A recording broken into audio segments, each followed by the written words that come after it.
Hey, we're going to talk now about leaders and their family life. When I was in the Army, I was told that if we wanted you to have a wife, we would have issued you one. Because a wife can, divide your priorities. You should only be focused on the military.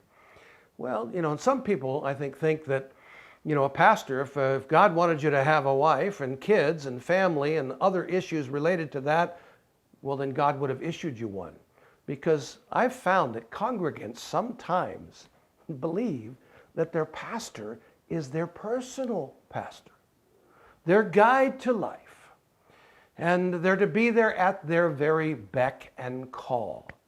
Well, that very concept of the idea that a pastor is on duty 24/7 is really one of the greatest stressors that we find in marriage and family life of those that are a part of the ministry, a part of church leadership. The demands, if you will, of the church are sometimes so strong that the family gets neglected.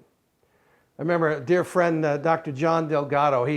His dad was a superintendent of a denomination in the New York area. And John used to teach a little introduction to pastoral theology. And he would start by saying, my father had an affair. And he would go on about this mistress and how beautiful she was, but how demanding she was. And he spent all the time with her. And of course, what he was talking about was the church. The church was the mistress, if you will, that got all of the positive and all the attention, and what everybody got at home was the grumpy old man. Well, we hear that so often, and certainly that's not what God intended for spiritual leaders in the church. And that's why I think, we need to recognize we have a call in our lives. We have a call to leadership, but at the same time, we have a primary responsibility to the family that God has placed us in. And none of us who are in spiritual leadership have done it perfectly. It doesn't exist. We've all made mistakes, and frankly, probably, most likely, our kids have been damaged to a certain extent because of our devotion to our ministries. Well, we find the same thing with anyone that's devoted to a certain career path and they're passionate about it. We find the same thing that usually happens in doctors' homes and lawyers' homes and CEOs of major businesses. Anyone that's relatively successful, you're going to get the same complaints. But we're supposed to be perfect, aren't we? I mean, we're pastors, we're spiritual leaders. But of course that doesn't exist. But we do need to be conscious, we need to be aware, and we need to be focused on, to a certain extent, making sure that the needs of our families are at least not neglected, if anything, that they're benefited because of your role in spiritual leadership. And so, it starts out, of course, if you're a single pastor, you have nothing to worry about except for the 2/3 of your congregation, which are female, that all believe they've heard from God to marry you. You said, that doesn't happen. Oh, yes, it does.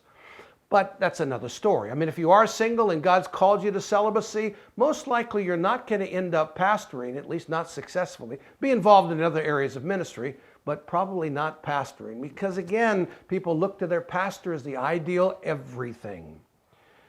But now, if you've gotten married, hopefully you've made a good selection on the husband or wife.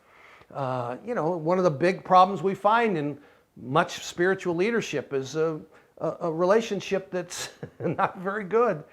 And it wasn't advisable from day one. I mean, I remember back in the day, especially in the 1970s, people were so just waiting for the rapture to happen. So they either decided, I'm not going to get married, or they got married quickly because I don't want to go to heaven, celibate. That would be horrible. And they made terrible decisions about who they should marry. So, one of the things that we should recognize is that, the selection of a spouse is very important. And the nurturing of that relationship becomes even more important if you haven't made the best selection. Because, again, I think heaven's viewpoint is simple. Maybe just before you got married, all of heaven would be screaming, don't do it. But once you say I do, God says, make it work. make the best out of it. Love your wife, honor your husband, etc. All of that becomes germane in our daily life. And so really, in terms of priorities, obviously our relationship with God is number one. The church, though, is not number two, and they're not necessarily the same thing. To love God doesn't mean serve the church. To love God means to love God. It's your personal relationship with the Lord. That is primary. Secondarily, love your wife, care for your kids, and then serve the Lord in the vocational calling in which He has given you. And so often the problems that we find in ministers' homes comes because those priorities are out of whack. You have to be able and willing to do what you can to take care of your family. I mean, I know a lot of pastors' wives, leaders' wives, they seem to have the raggediest clothes. They have the worst car, because it's all for Jesus. Well, again, you're married. If you're married, you've made a covenant agreement to take care of your spouse and your kids, and you should do it to the best of your ability. Now, again, I don't think any leader has to have dreams of being totally wealthy, but to be able to take care of your family well should be a part of your heart, and it should be a focus of your time and energy. And I've had many people say, yeah, but if I'm full-time with the church, then I only make so much. I said, well, maybe you have to supplement that income. That's a dialogue to have with your church leadership.